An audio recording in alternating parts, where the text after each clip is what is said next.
صحابی نے عرض کیا یا رسول اللہ، کیا انداز ہے؟ فرمایا ثم من، ثم کا مطلب ہوتا ہے اس کے بعد، ثم من، یا رسول اللہ ماں کے بعد دوسرے نمبر پر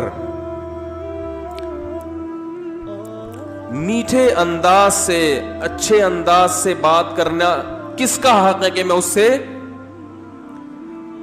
اچھے انداز سے بات کروں؟ ماں کے بعد، ماں کا تو پتہ چل گیا، دوسرے نمبر پہ جو میں سب سے بہترین اور مٹھاس کے ساتھ بات کرنی ہے، اخلاق میں ایکسیلنسی پیدا کرنی ہے، ماں کے بعد دوسرے نمبر پہ کون ہے وہ؟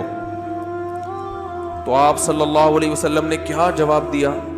فرمایا امک، ماں کے بعد دوسرا نمبر بھی کس کا ہے؟ بولو بھائی،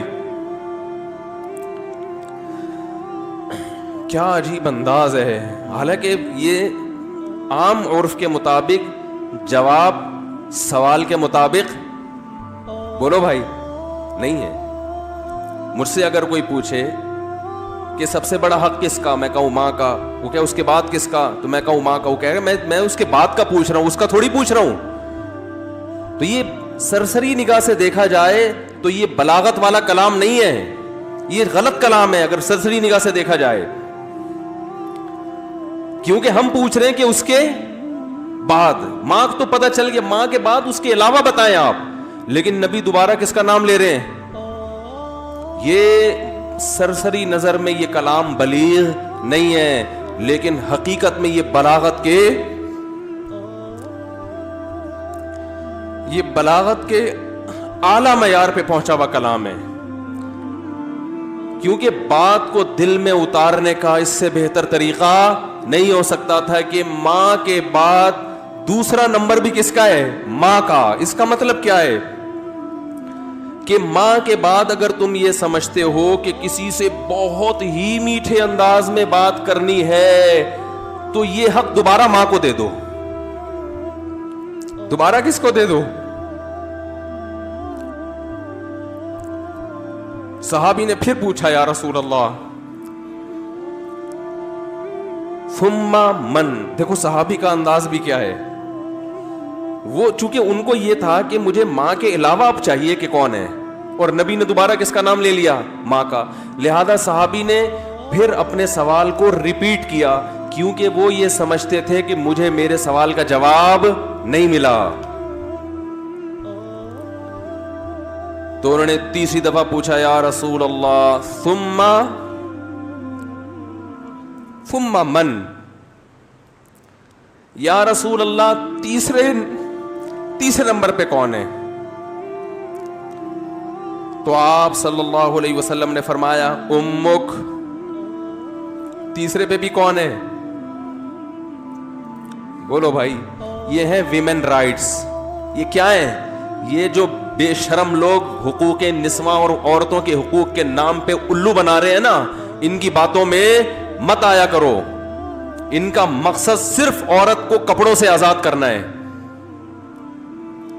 اور مرد کی دسترس سے آزاد کر کے مرد کے مقابلے میں لا کے مرد کا دشمن بنانا، تاکہ مرد عورت سے محبت کرنا چھوڑ دے، اس کا حق دینا چھوڑ دے.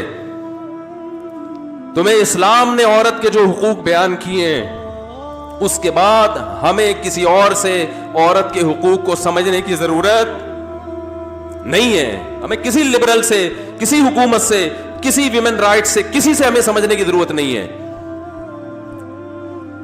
ہمیں اسلام نے بتا دیا ہے کہ ماں کے روپ میں عورت کا کیا حق ہے، بیوی کے روپ میں عورت کا کیا حق ہے، کہ بیٹی کے روپ میں عورت کا کیا حق ہے، بہن کے روپ میں عورت کا کیا حق ہے. اور یہ جو لبرل لوگ ہیں یہ صرف گرل فرینڈ کے حقوق جانتے ہیں. گرل فرینڈ سسٹم معاشرے میں لانا چاہتے ہیں، تمہیں درندہ بنانا چاہتے ہیں، تمہیں زانی بنانا چاہتے ہیں، تمہیں بدکار بنانا چاہتے ہیں. ان کا کوئی فیملی سسٹم نہیں ہے. جو قوم نکاح کی قائل نہ ہو ان کے ہاں ماں بہن بیٹیاں ہوتی ہیں.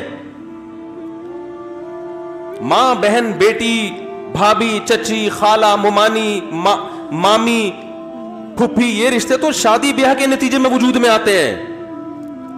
اولاد ہوتی ہے تو یہ رشتے وجود میں آتے ہیں. پھر ان رشتوں کا پاس رکھنے کا حکم دیا گیا ہے. جن قوموں میں ہر رشتے ہی نہیں ہے تم ان سے سیکھ رہے ہو کہ عورت کے حقوق ہمیں بتاؤ.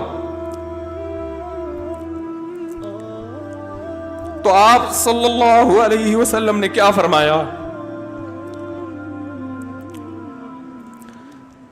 تیسرے نمبر پہ کس کا حق ہے؟ بولو بھائی. ماں کا. پھر صحابی نے پوچھا ثم من. اس کے صحابی بھی پوچھتے جا رہے ہیں، دیکھو رک نہیں رہے، کیونکہ